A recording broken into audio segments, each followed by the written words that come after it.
Hello students, నిన్న మనము 11 to 20 numbers నేర్చుకున్నాం. ఈరోజు 21 to 30 నెంబర్స్ నేర్చుకుందాం. మరి నాతో పాటు మీరు కూడా చెప్పండి.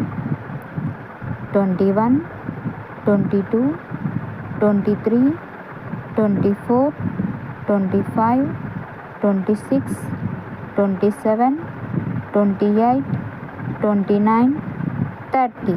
మళ్ళొకసారి 21, 22, 23, 24, 25, 26, 27, 28, 29, 30. ఈరోజు మనం 21 నుండి 30 దాకా నెంబర్స్ నేర్చుకున్నాం. మళ్ళీ మనం నెక్స్ట్ వీడియోలో కలుద్దాం.